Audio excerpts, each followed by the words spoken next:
ketika video ini naik harusnya kita udah mulai masuk ke mulai masuk sekolah lagi. Bukan tahun ajaran baru ya, lebih kepada term yang baru. Apa ya? Kalau dulu sih catur bulan zaman gue. Karena anak gue sekolahnya di high school menyebutnya term yang baru. Tapi udah pada mulai sekolah lagi. Dan salah satu diskusi yang kelihatannya belum ketemu jawabannya dengan pasti adalah apakah anak-anak udah saatnya untuk balik lagi sekolah fisik.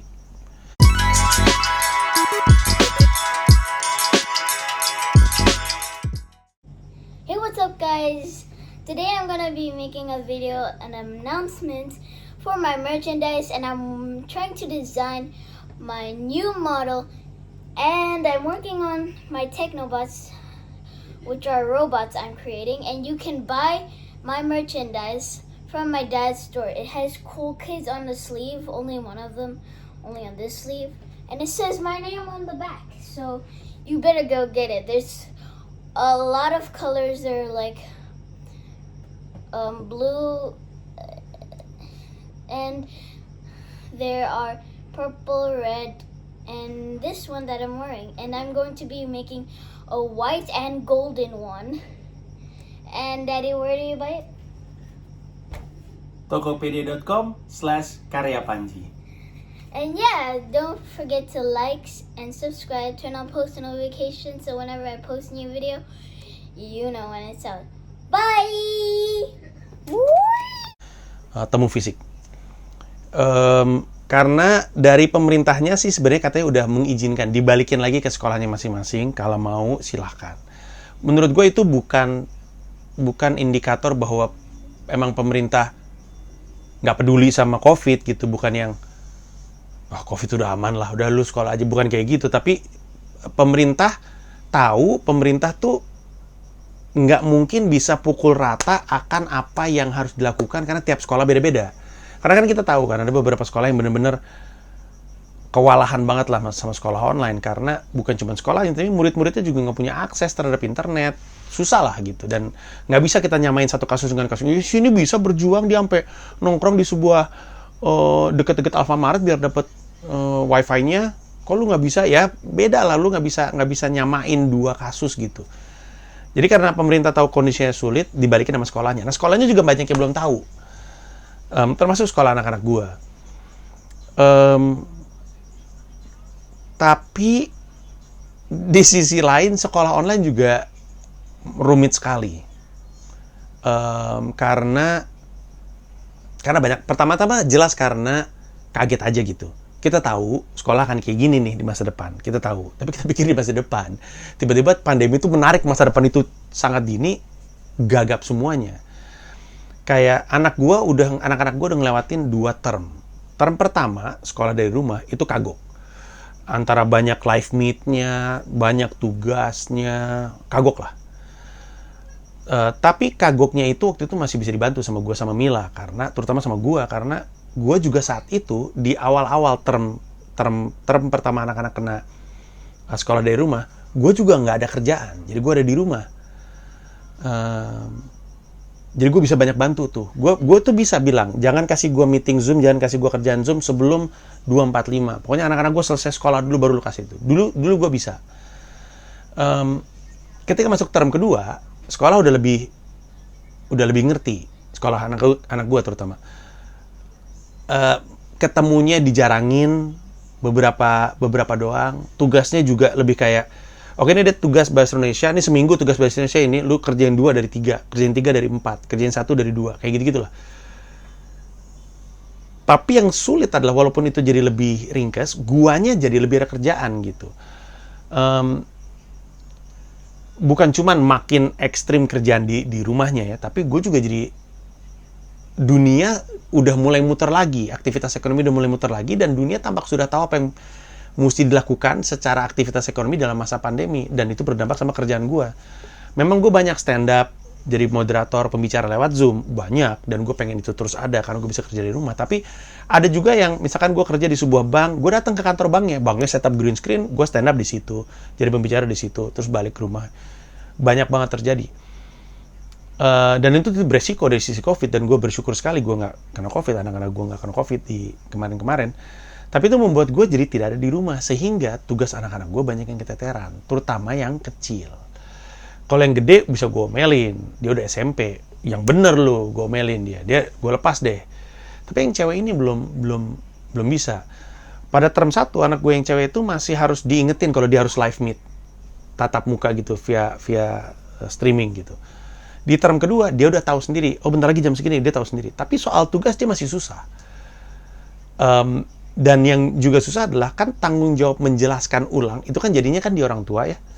Tadinya kan itu kan di guru gitu, dipindahin ke kita. Nah, gua dan banyak orang tua lain juga akan ngerasa gue emang nggak bisa ngajar. Kalau gue bisa ngajar, gue jadi guru. Gue nggak bisa ngajar. Tentu gue ngerti, gue diminta perannya. Tapi mohon diingat, orang yang SD, SMP, SMA ranking paling bawah tidak fit untuk jadi guru. Gue emang nggak tahu caranya ngebantu anak-anak gue kerja dia SD dan SMP itu gue nggak bisa bantu. Apalagi bahasa Mandarin gue kagak tahu sama sekali. Lu tahu kan gue cuma bisa ngomong woyao cecauvan. Jadi tuh gue jujur-jujuran aja ya. Orang tua kan ada dua, istri gue dan gue. Istri gue bagus, benar ngajarnya. Istri gue ngajar sampai dia ngerti. Pokoknya anak gue ngerti dulu, abis itu lu jawab. Bener tuh. Masalahnya untuk bikin anak ngerti, terus dia bisa jawab susah. Nggak sabaran deh tuh. Balik lagi ke gue. Nah, gue memang sabar. Tapi gue ngajarnya nggak bener. Gue yang penting tugas selesai. Manusia ini, Panji ini, peduli banget sama result gitu. Mana result based gitu gue. Pendidikan gue juga kayak gitu, zaman gue dulu result based gitu, nggak proses based gitu. Dan gue juga tolol, Gamila pinter, jadi dia tahu yang bener, gue taunya yang ngaco, gue taunya yang cepet doang. Akhirnya mau sama Gamila bener, tapi dia nggak sabaran gitu ya, karena timing mesti nyerahin tugas gitu. Di sisi lain, gue orangnya sabar, tapi gue nggak bener, karena akhirnya gue bantu anak-anak gue, yang penting nyetor, akhirnya nggak bener pendidikan anak-anak gue khawatirnya gitu. Nah, video ini tuh gue pengen menyampaikan satu hal, bahwa kalau kita mau pendidikan online atau mengubah pendidikan Indonesia jadi lebih banyak online, itu hanya bisa terjadi kalau perubahan juga terjadi dalam dunia kerja orang tuanya. Kalau nggak mungkin. Nggak mungkin aja.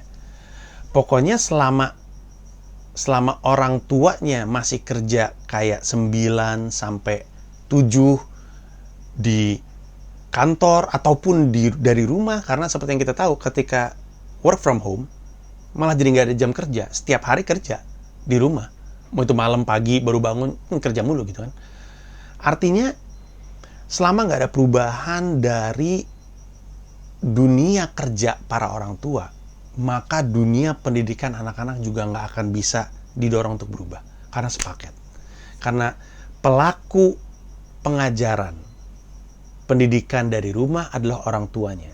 Dan kalau orang tuanya dunia kerjanya nggak berubah dari sistem cara kerja, dari jam kerjanya, maka dia tidak bisa mengakomodir pendidikan anak-anaknya. Dan dengan itu, apapun yang direncanakan untuk bisa sekolah dari rumah, percuma. Apalagi zaman sekarang orang tua banyak yang pada kerja kan. Gue denger kok tuh semua banyak orang tua yang anaknya nggak punya laptop, orang tuanya mesti pakai laptopnya untuk kerja, akhirnya berbagi laptop. Kadang-kadang gini aja deh, laptop anak gue nggak tahu kenapa ya, kadang-kadang zoomnya tuh nggak bisa kalau nggak pakai headphone. Sementara headphone kadang-kadang gue pakai karena gue mesti zoom.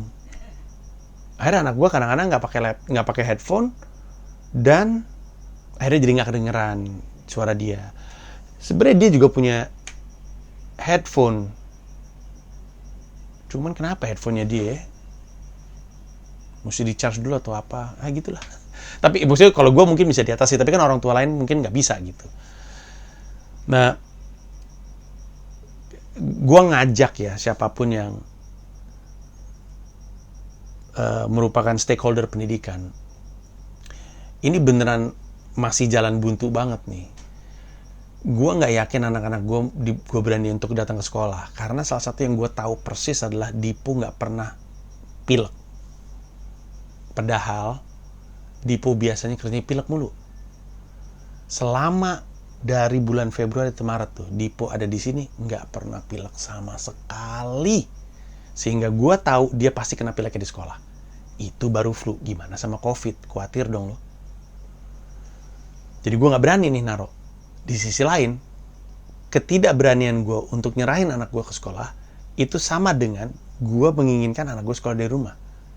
Tapi selama orang tua jam kerjanya ini, gue entertainer ya, gue masih bisa ngatur. Tapi orang tua lain, selama dunia profesi, dunia kerja nggak berubah juga, untuk mengakomodir itu, maka sekolah online dari rumah nggak akan jalan dengan ideal. Takutnya, angkatan yang dipaksa untuk sekolah dari rumah ini, kualitasnya jadi kurang oke. Ini kita mau masuk ke, kalau anak-anak gue ya, ini term ketiga mereka di dalam pandemi. Setelah ini mereka naik kelas harusnya. Ya kita lihat aja perubahan seperti apa yang terjadi di masa pandemi ini dengan sekolah dari rumah. Tapi argumen gue adalah nggak bisa Kementerian Pendidikan doang aja yang mikirin soal kayak beginian. Kalau pengen pendidikan anak-anak Indonesia benar, ada kementerian-kementerian lain yang mesti terlibat kaitannya sama dunia keprofesian. Gak tau pendapat lu seperti apa, silakan bahas di kolom komentar. Itu aja dari gue nggak sabar untuk bacain pendapat-pendapat lu. Thank you, Gox.